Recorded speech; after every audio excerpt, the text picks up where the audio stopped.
Nous débutons la journée par l'intervention de deux expertes. Johan Vincent, historien à l'Estua, ainsi que la suite Élise Boucher, chargée de mission architecte et patrimoine du CAUE de Loire-Atlantique. Ils vont nous présenter la conférence Paysage, architecture et mobilité, comment le tourisme a façonné la Loire-Atlantique, que je le mette au bon endroit. Lors des interventions à venir, on reste toujours sur notre petite interaction, vous allez avoir la possibilité de poser des questions. Donc c'est anonyme, donc si vous le souhaitez, vous pouvez poser des questions à visage caché, anonyme, vous pouvez signer, ou vous pouvez ne pas signer du tout, enfin vous pouvez tout faire en fait, ce que vous voulez. Alors je compte sur vous, dès que vous avez une question, vous pouvez le mettre sur Evals via vos questions, vous appuyez là, vous le faites, et puis nous là-haut, on a une personne qui s'occupe de modérer, elle nous renvoie les questions, parce que voilà, on ne va pas faire passer toutes les questions, c'est pas bien, et voilà, elle va faire passer les questions à la fin des interventions d'Élise et Johan, et on les refera passer aux intervenants. J'ai beaucoup trop parlé, et je sais que c'est aussi votre défaut, Johan et Élise, donc on va essayer. Je vais mettre un petit timer que je vais vous mettre là-bas. Il ne faudra pas sentir la pression, mais bon, je vous la donne quand même. Johan Vincent, donc on commence avec toi, historien à l'Estua. Tu vas nous faire un voyage dans le passé sur les mobilités. Tu as 15 minutes. Oui. Oui, hop là, ça marche. Voilà, ça marche. C'est super, très bien. Merci beaucoup. Comme Claire, je ne m'appelle pas Henri, mais bon, je suis d'accord pour le reste de la chanson. Hein. Ensuite, ça me convient très bien. Merci beaucoup à Loire-Atlantique Développement, Agnès Broquet, Claire Luera, de nous inviter pour évoquer ce thème qui, je pense, vous intéresse tous. On va faire plutôt une introduction sur le sujet, Elise, parce que je pense que ce sera difficile de faire le tour de la question en quelques minutes, surtout que là, j'ai déjà grignoté 40 secondes. Mais bon. Et donc, l'idée, c'est de se poser la question de la transformation de ces paysages et des conséquences heureuses ou malheureuses du tourisme sur les paysages et le patrimoine. Alors moi, je vais aborder essentiellement la question des mobilités, même si je ne suis pas un historien des mobilités. Et puis Élise, justement, complétera et approfondira le sujet pour aborder tout ce qui va avoir attrait à ces paysages et ce patrimoine. Et moi, je suis historien, donc vous avez peut-être eu l'habitude d'avoir des cours d'histoire où on commençait par un début et on finissait par une fin. Mais moi, j'ai l'habitude de dire à mes étudiants que l'histoire n'a pas de sens, et on va faire l'inverse. On commence par aujourd'hui, et on va remonter au début du 19e siècle. En sachant évidemment que l'histoire, ce n'est pas, le passé n'est pas l'histoire n'est pas quelque chose qui est passé, qui est derrière nous, mais c'est quelque chose qui est sous nos pieds. Donc, véritablement, vos actions s'inscrivent dans des héritages passés et évidemment toujours actuels.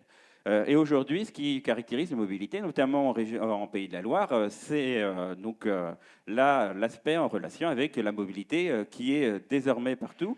Ce qui va nous servir et qui va nous être utile ici, c'est qu'on a eu un renversement au cours du dernier quart du XXe siècle, parce que ces mobilités touristiques, désormais, elles ouvrent des territoires à la visite. Ici, on a une image de la Loire à vélo. Ces mobilités touristiques, qui sont une source de mobilisation et de motivation pour découvrir de nouveaux territoires, ils servent aussi désormais à la population locale. Donc, véritablement, on a l'inscription maintenant des justifications des flux touristiques avec un mélange avec les populations locales, les flux des populations locales. On verra que c'est véritablement un basculement qu'on a connu très récemment. Et il y a aussi, évidemment, toute la dimension en relation avec les offres qui sont faites. Et ici, donc, on a une magnifique carte postale avec le train. Alors, vous allez me dire, mais le train, ça existe depuis très longtemps. Je vous dis oui. Et justement, ça va nous permettre de voir aussi que ces mobilités nouvelles ou très anciennes, elles sont désormais véritablement infusées aussi par les flux touristiques. Parce que la mobilité touristique, à l'origine, elle est insérée dans d'autres flux, des flux du quotidien ou des flux en relation avec du transport de marchandises. C'est quelque chose qui a été donc véritablement difficile à comprendre dans la moitié du XXe siècle. Ici, on a une magnifique photo de la manifestation qui refuse la fermeture de la ligne entre Nantes et Châteaubriand. Aujourd'hui, vous savez que la ligne Nantes-Châteaubriand a rouverte avec désormais aussi le tram-train, donc là aussi, de l'innovation. Mais dans ces années 1970, dans ces années 1980, les flux se sont déportés sur l'offre des autobus, de la voiture particulière, et évidemment, dans ces conditions, on n'est plus dans cette idée de valoriser la mobilité de manière multimodale. On est sur des mobilités qui sont justifiées, mais de façon la plus flexible possible. Et à l'époque, c'est l'autobus, à l'époque, c'est la voiture particulière.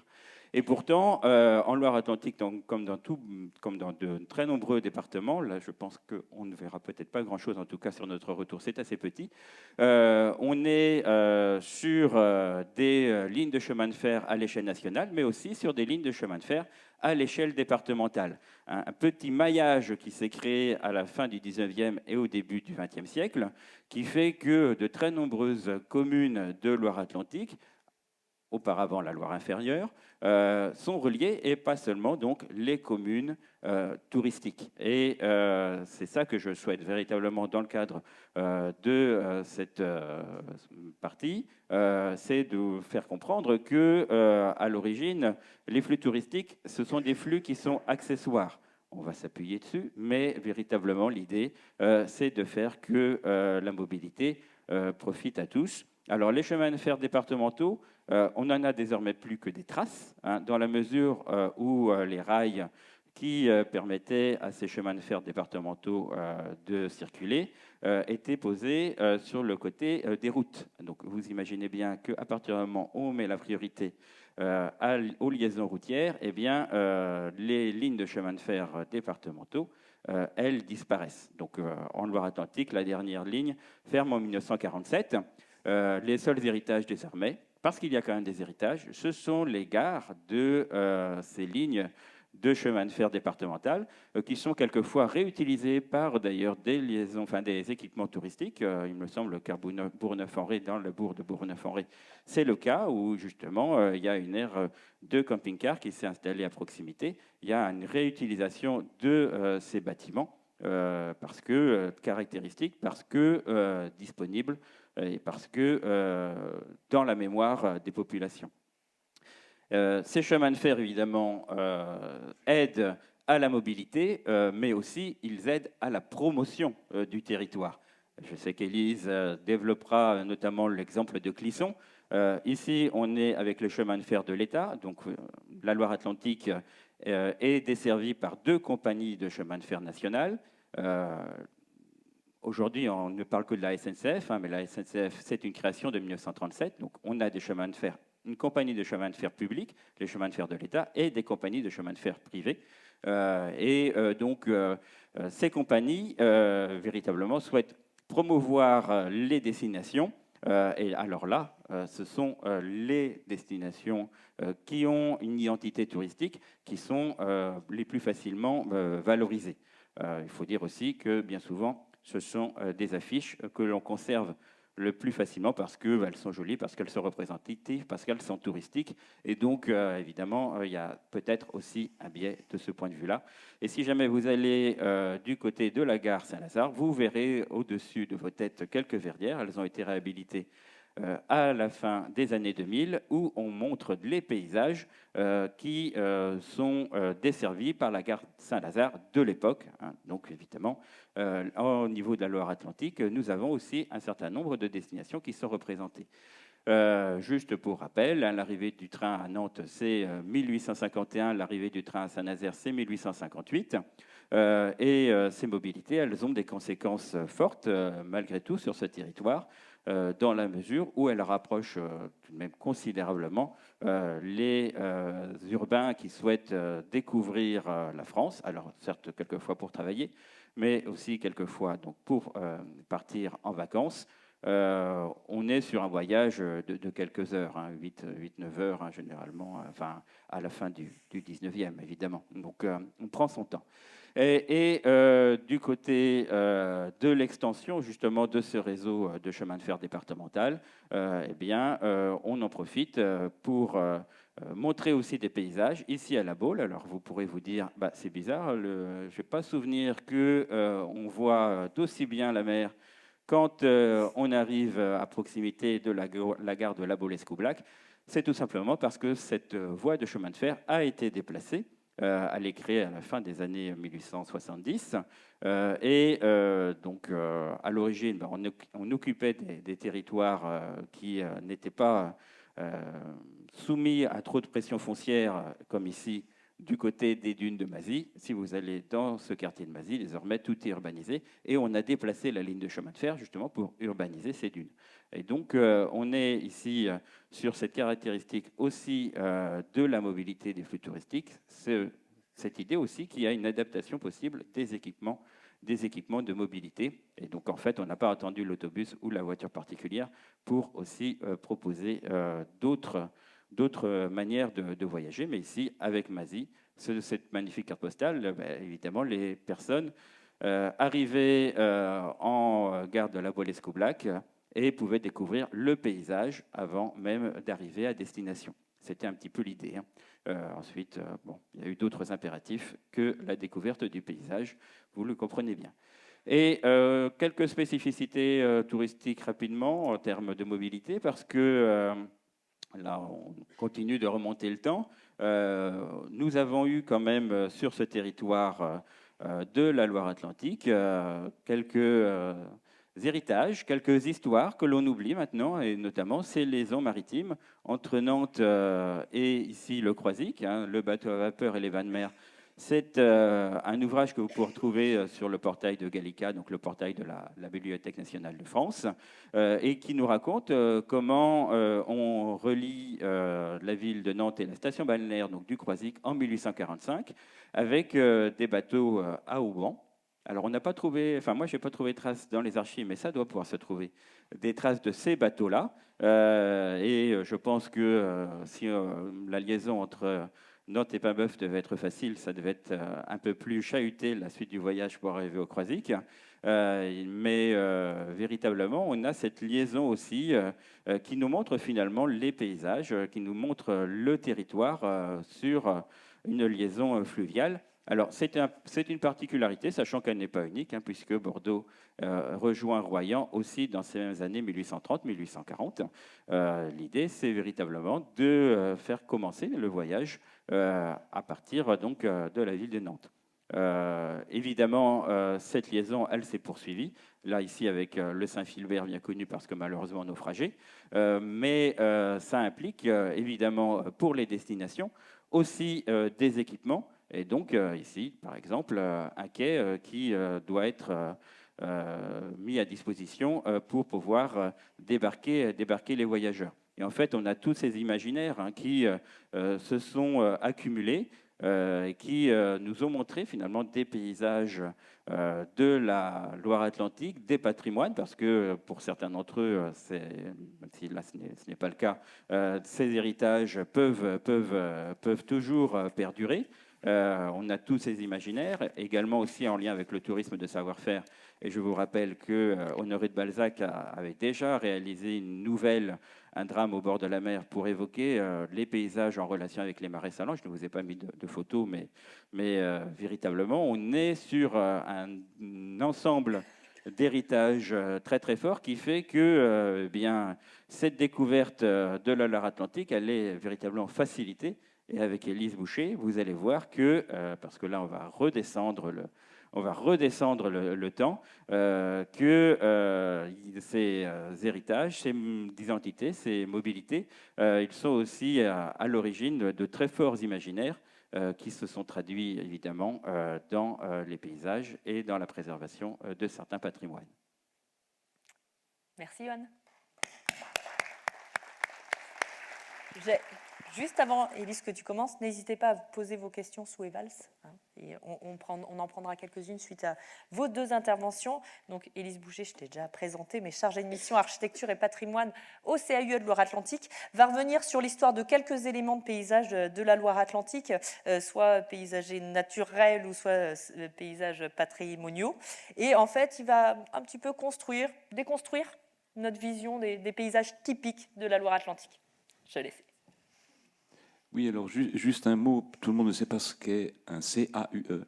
C'est un conseil d'architecture, d'urbanisme et d'environnement. Il y en a un par département, c'est un organisme public qui a pour mission de conseiller les collectivités locales en matière d'architecture, de patrimoine, d'urbanisme, de paysage. Voilà, et moi, c'est un regard CAUE que je vous propose, même si je ne suis qu'architecte, mais on va parler essentiellement quand même de paysage. Alors, je voulais vous montrer quelques paysages de Loire-Atlantique qui ont connu des mutations, en commençant par un paysage exceptionnel qui est celui de la ville de Clisson. Je pense que vous connaissez l'origine du mot tourisme. Le mot français tourisme, c'est très curieux, vient du mot anglais tourist, et le mot anglais tourist désigne les aristocrates et les artistes anglais qui faisaient le grand tour. Un mot sur 2 de la langue anglaise est un mot français. Là, on s'en rend bien compte. Les gens qui faisaient le Grand Tour étaient donc des gens qui partaient en Grèce, en Italie, se plonger dans les ruines antiques, dans les paysages méditerranéens, et qui revenaient avec des idées sur l'architecture, sur les paysages. Il se trouve que la ville de Clisson, au sud de Nantes, est une ville qui a été ravagée dans les années 1793-1794. Elle était quasiment complètement en ruine à ce moment-là. Et elle a reçu la visite de 2 frères artistes, les frères Cacot, qui ont créé un musée d'art dans cette ville en ruine, qu'ils trouvaient belle. C'était le début du romantisme, où on trouve beau les ruines. Et puis ils sont rejoints très vite par un artiste parisien très riche qui s'appelait Frédéric Lemot, sculpteur, qui lui alors, tombe complètement amoureux de cette ville en ruine. Il achète le château médiéval en ruine, il achète une partie de la vallée de Clisson et il achète des terrains. Alors, vous voyez, Clisson, il y avait un château fort qui a été donc détruit il y a longtemps et une ville ruinée. Et vous voyez en bas, les 2 images du bas, à gauche, un dessin d'artiste disant voilà ce qu'on a vu en Toscane et voilà ce qu'on va faire à Clisson. Et à droite, la villa construite pour et par Frédéric Lemot, la Garenne Lemot, qui est non seulement une grande villa dans un grand parc qu'il va replanter, qu'il va munir de temples romains, de fabriques, de sculptures, et il va, même de l'autre côté de la vallée, acheter un terrain pour faire un temple. Il va reconstruire les clochers de Clisson à la mode italienne. Il va reconstituer un paysage italien à Clisson. Il va planter des pins parasols, ce qui n'est pas du tout une végétation habituelle en Loire-Atlantique. Et donc, eh bien, on a aujourd'hui, alors les photos sont, oui, si, ça va, elles ne sont pas trop petites. On a aujourd'hui un paysage que savamment on appelle palimpseste, c'est-à-dire qu'il a plusieurs couches. Il a une couche géographique, il a une couche médiévale, il a une couche du XVIIIe siècle, il a une couche italianisante des années 1820 à 1860. Et les arbres ont poussé, y compris dans le centre-ville de Clisson. Et donc, ce site est devenu un site touristique. Et là, on boucle la chose. Si vous ne connaissez pas Clisson, je vous conseille vraiment d'y aller. C'est un très, très, très bel endroit. Donc, de la naissance du tourisme au tourisme. Clisson. Je vais parler un petit peu des paysages balnéaires sous le contrôle de mon voisin qui a beaucoup travaillé ce sujet. En montrant juste quelques images pour montrer qu'effectivement, la villégiature balnéaire, à partir du milieu du XIXe siècle, a profondément modifié les paysages littoraux. Là, on a 2 images, c'est le site de la Baule en 1850, sur la carte d'état-major. Vous voyez qu'il y a une sorte de grand no man's land qui est composé de dunes. Et une photo aujourd'hui, on voit que ce no man's land est devenu une agglomération urbaine avec un cordon dunaire qui a disparu et simplement une très longue plage. Donc, la Baule, 1850, il n'y a que du sable. comme dans beaucoup de sites dunaires ou littoraux en France, ces sites sont achetés par des investisseurs qui plantent des arbres pour faire du bois, soit des pins, comme dans les Landes, soit d'autres arbres qu'on verra, comme à Pornic. On finit par avoir une forêt, et au bout d'un moment, ces investisseurs vendent, sous forme de lotissement, des parcelles de cette forêt. Vous voyez, l'image de gauche, c'est une des premières images publicitaires où l'on vend des terrains pour faire des villas sur le remblai de la Baule. Donc on part d'une forêt. À Saint-Brévin-les-Pins, c'est le même principe. On a essentiellement des dunes qu'on plante de pins pour faire du bois, aussi pour fixer les dunes. Et progressivement, alors qu'au départ on avait un petit village, Saint-Brévin, qui est un petit village rural, progressivement, dans ce bois de pins qui va pousser, on va mettre des maisons. On va venir poser des maisons dans les pins. Puis progressivement, les maisons vont se toucher. On va finir par avoir une ambiance balnéaire à base de pins, qu'on retrouve à Arcachon, qu'on retrouve dans beaucoup de stations balnéaires françaises, avec quelque chose d'assez lumineux, parce que le pin a un tronc très haut, et donc ça donne des ambiances assez lumineuses, même si c'est très boisé.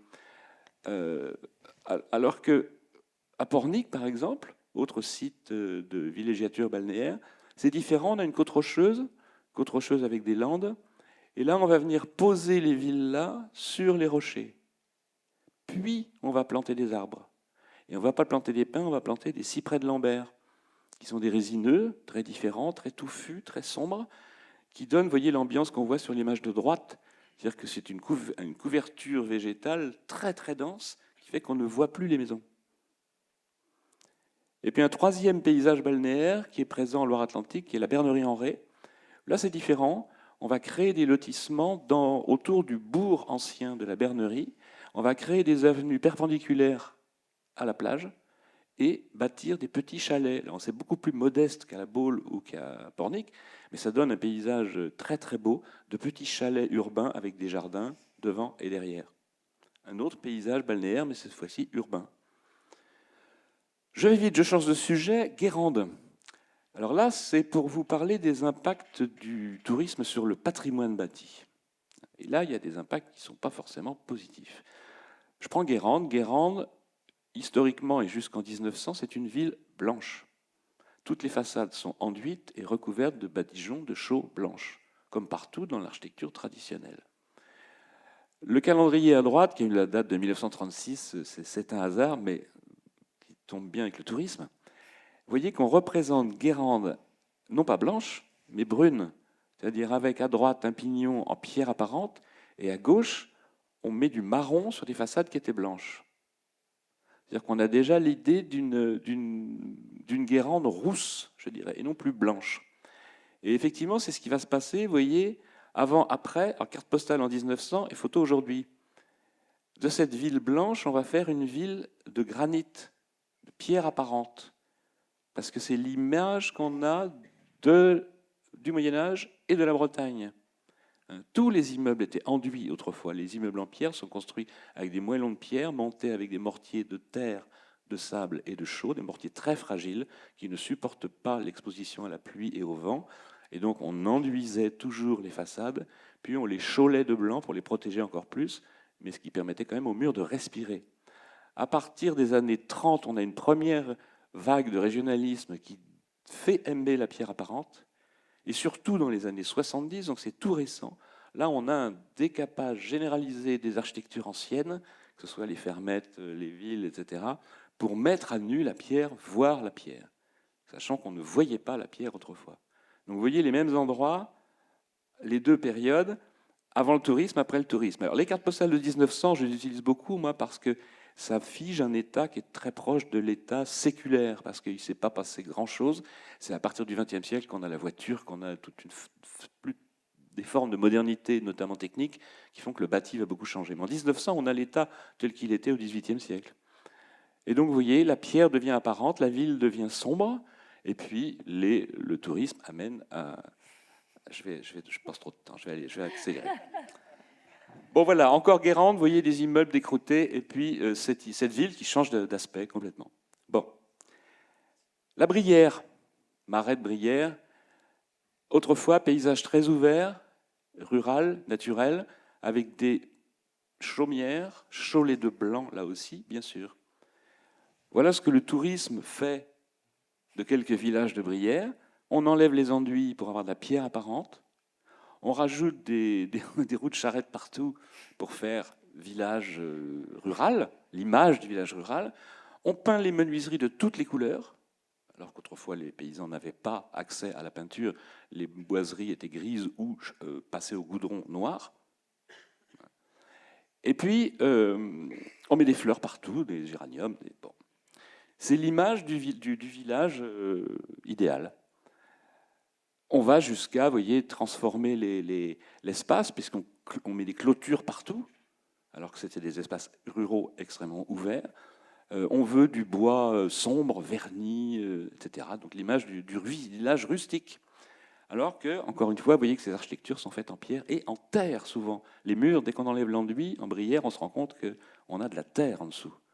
Donc si on enlève l'enduit, on fait courir de très très gros risques au bâti. Vous voyez qu'à droite, l'image, là on arrive dans une période très très kitsch, où on arrive sur des bâtiments en pierre à mettre des enduits en ciment, et sur l'enduit en ciment, on met un enduit en fausse pierre. C'est en train de se généraliser, c'est assez étrange, mais c'est comme ça. Voilà des chaumières bien rénovées. Trentemou, un petit village qui fait face à la ville de Nantes, un petit port au bord de la Loire, un port autrefois de pêche, et de propriétaires de bateaux de commerce, qui devient très vite un lieu de loisirs et de villégiature avec des restaurants, etc. On est en ville, donc il y a un bateau qui vient on parlait des mobilités, il y a un bateau qui vient du centre-ville de Nantes, à s'amarrer au pied de Trentemou, donc un lieu de loisirs qui devient très vite même une image publicitaire. Les publicités utilisent l'image de Trentemou, des marins, des femmes de pêcheurs, etc. Comment était Trentemou en 1900 ? Vous voyez la carte postale à gauche, elle n'est pas en couleur, mais on voit que les enduits sont sombres et on a des carrés de chaux blanche sur les façades. Et l'image du milieu est une peinture, cette fois-ci en couleur, très fidèle d'un artiste nantais qui s'appelait Edmond Bertreux, qui était très scrupuleux et qui montre le village très proche de Trentemou, c'est le village de Boiseau, où on voit les couleurs telles qu'elles étaient en 1900. Pourquoi je vous parle de couleurs ? Parce que, et puis à droite, vous voyez un bateau qu'on est en train de passer au coltard noir, au goudron. Parce qu'effectivement, à partir des années 1990-2000, à gauche, on a le tournage d'un film de Jean-Louis Hubert, La Reine Blanche, à Trentemou, et on repeint des publicités anciennes sur des façades à Trentemou. Et à droite, on a une architecte qui peint la maison de sa grand-mère en rouge vif. Et à partir de là, on a un engouement pour la couleur qui fait que Trentemou est comme ça aujourd'hui. Ce n'est pas des photos trafiquées, c'est la réalité de Trentemou aujourd'hui. Et c'est devenu un site touristique comme Burano près de Venise. Vous voyez que dans les documents touristiques, on montre Trentemou comme le village le plus coloré de France. Et on explique que c'est la tradition que les pêcheurs prenaient les restes de pots de peinture de leurs bateaux pour peindre leurs façades. Ça, c'est quelque chose qu'on raconte sur tout le territoire français, sur tout le littoral français. Ça n'a jamais existé. La peinture en couleur se démocratise à partir des années 1960 seulement. Autrefois, on a des peintures grises, vert pâle, et puis un peu de peinture ferronnerie. Mais ce mythe du pêcheur qui peint sa maison en couleur est très vivace. Et la ville de Rezé incite aujourd'hui les habitants à mettre des couleurs en disant comme ça, on accentue le côté touristique. Donc c'est bien un lien tourisme-couleur. Voilà.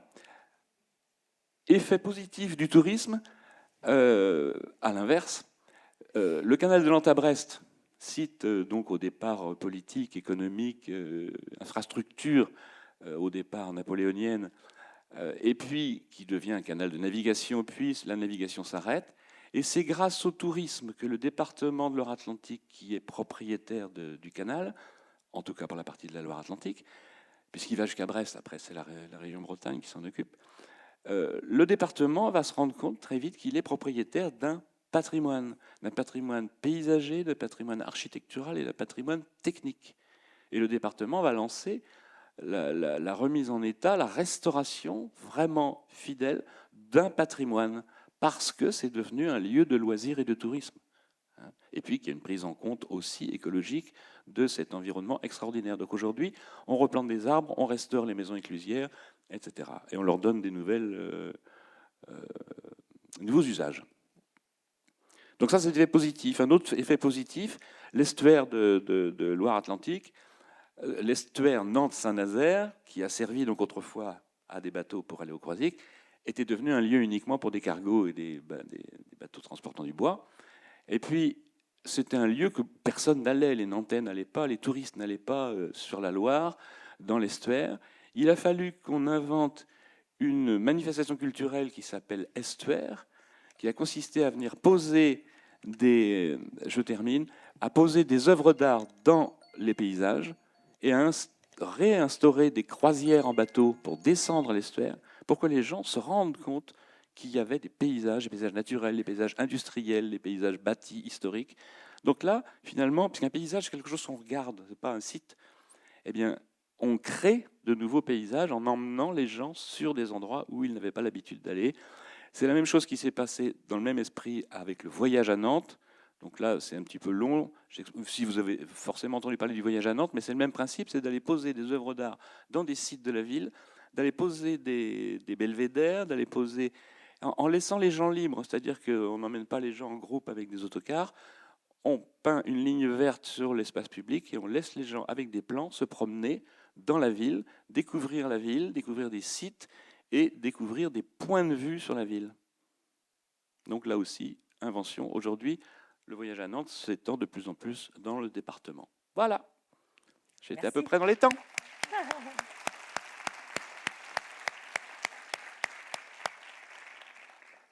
Merci à tous les deux, vraiment, c'était passionnant. Est-ce qu'il y a peut-être une question sur Evals? Alors, je vais volontairement... Y a-t-il une chance que la fréquence des tram-trains permette prochainement une réelle alternative à la voiture pour les trajets domicile-travail? Je ne sais pas si vous allez pouvoir répondre. Alors, en effet, ça va être difficile peut-être pour des historiens du tourisme et un architecte de répondre à cette question. En tout cas, c'est l'ambition. Évidemment, c'est le modèle allemand qui est ici recherché pour éviter qu'il y ait une rupture dans la continuité du voyage. C'est ça l'idée. Là, on n'est pas ni l'un ni l'autre, Madame Irma, donc on ne pourra pas véritablement vous donner des informations sur cette question, mais je pense qu'on peut déjà considérer que, en tout cas en termes d'offres, c'est comme ça que c'est présenté. Après, en termes de réalité, je pense que sur vos territoires, vous en savez plus que nous. Est-ce qu'il y a une autre question? Et puis, les modifications d'urbanisme ont-elles été faites pour les habitants de Guérande-la-Baule, de la Loire-Atlantique, ou pour attirer des visiteurs extérieurs? Si oui, de quelle provenance? Est-ce que tu sais, c'est toujours Oui, c'est bon, on entendait. Ouais. C'est toujours les deux en même temps. Je veux dire, une société, elle évolue globalement. Les touristes sont des habitants de la région ou d'ailleurs en Loire-Atlantique, il y a eu traditionnellement beaucoup de tourisme venant d'Anjou, par exemple, de Maine-et-Loire, qui est très proche. Donc, les désirs des touristes sont pratiquement les mêmes désirs que ceux des habitants. C'est ça qui est assez étrange, c'est qu'on va chercher souvent ailleurs. Alors, on revient avec des images d'ailleurs. Je parlais de Burano pour Trente-Mou, mais c'est valable pour des images. Ça se voit dans l'architecture aujourd'hui, on a des évolutions, on a des gens qui font, même en dehors de lieux touristiques, des maisons oranges avec des palmiers, parce qu'ils ont vu des revues de déco dans lesquelles il y a des belles maisons mexicaines, et puis ça leur a plu. Voilà. Donc c'est toujours en même temps des mouvements culturels, esthétiques, qui sont valables pour les habitants et pour les touristes. Alors après, les élus suivent. C'est rare qu'on ait il n'y a pas eu une volonté politique délibérée de dire à Guérande, on va faire une ville bretonne. Il y a eu un sentiment général d'aimer. D'ailleurs, ce n'est pas un hasard si l'association des petites cités de caractère est née en Bretagne.